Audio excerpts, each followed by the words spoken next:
The story for Olympus Has Fallen follows Mike Banning, played by Gerard Butler, who is a U.S. presidential guard, of course, for the president, Aaron Eckhart.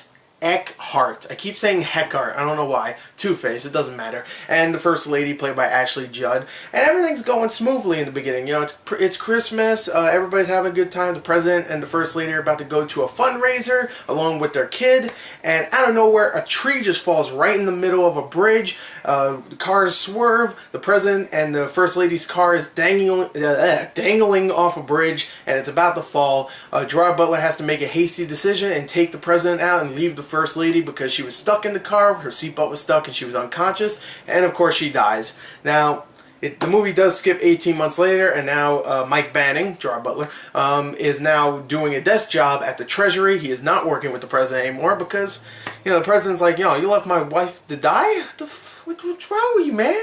And of course, the President is actually going to go and have a little meeting with, I think, a South Korean Prime Minister, I think so. And they have a meeting, you know, everything's smooth for the first, you know, couple minutes, and then out of nowhere, boom, an airplane comes by, kills hundreds of people. Everyone around the White House is like dead. Everybody in the White House, besides the President and a couple of the other big authority figures in the White House, everybody's pretty much getting killed. And of course, they don't know what's going on. And then it's revealed that one of the people that went with the South Korean Prime Minister is actually a terrorist and wants to take over the White House, and he successfully does it. No spoilers there. But, of course, Mike Banning is near. He went inside the building, and he's the only one left, and he has to go save the President, of course, stop this terrorist from, of course, doing his evil things. And that's really the story. It's pretty simple. Now, I'm not going to say the story here is good. It's not.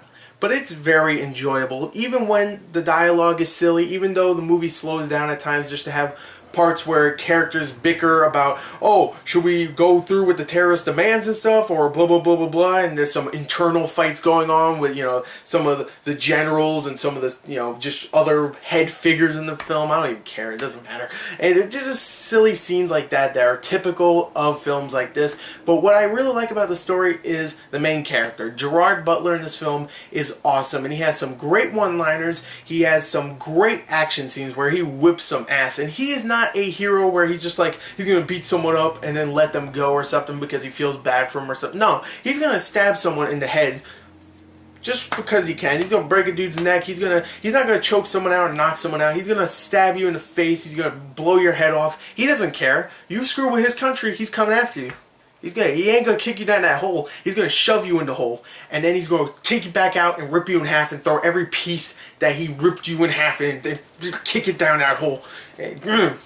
He's badass in this film. And I really enjoyed the story because his character was so compelling. All the other characters, they're good. The acting's good too. Aaron Eckhart does a great job as the President. Really cared for him. Even when most of the movie he's just tied up and talking about, oh, we're the United States of America. This is him. He's tied up like this. Oh, we're the United States of America. We're not going to I hate terrorists. Stupids. And there's a lot of scenes like that.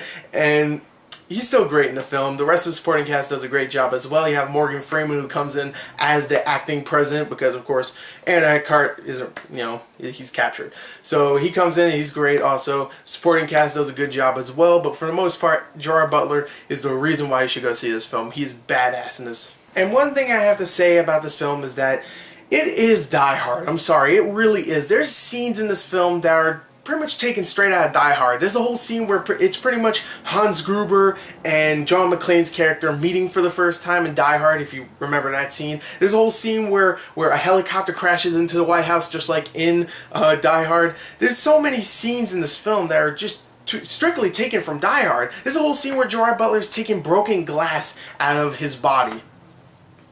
And of course the whole plot is about, you know, terrorists taking over a building. One guy has to go and stop them. Come on. It is Die Hard, and that's not a problem. I loved it because of that. I was like, oh man, it's like little references. It wasn't taking from it. It was just like, yeah, you know what? Die Hard's one of my favorite movies of all time. I'm not going to remake it. I'm just going to put little scenes that I loved in that film into my film. And you know what? I didn't mind that at all. I was like, you know what? Die Hard's my favorite action film of all time. And Antoine Fuqua, that's fine. You could do that. I'll let you. I own Die Hard. No, I don't, but I'll let you. It's okay. I'll give you a pass with that. What I won't give you a pass with is the terrible special effects in this film.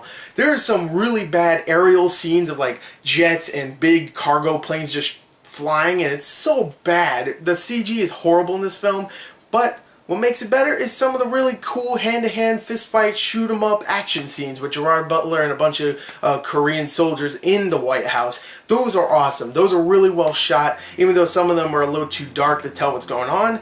A lot of them is really, really, really well done, and I really enjoyed all those action scenes inside the building and even outside when, you know, the White House is getting attacked by a bunch of foot soldiers. Just the special effects are just so bad in this film that I was like, oh my god.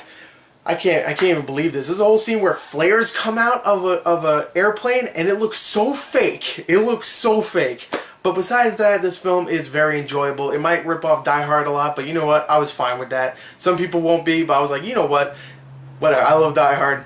It was like references. That's what it felt like to me. So I really enjoyed this film. Gerard Butler's awesome in it. The cast does a good job. The writing might be silly, but there's some really good one-liners. And you know what? It doesn't like limit the brutality in this film. It shows death. It shows people getting killed, like regular, you know, innocent human beings. And I actually enjoyed that. And some of the drama actually did work. I'll admit it did. So there you go. There's my review. God bless America.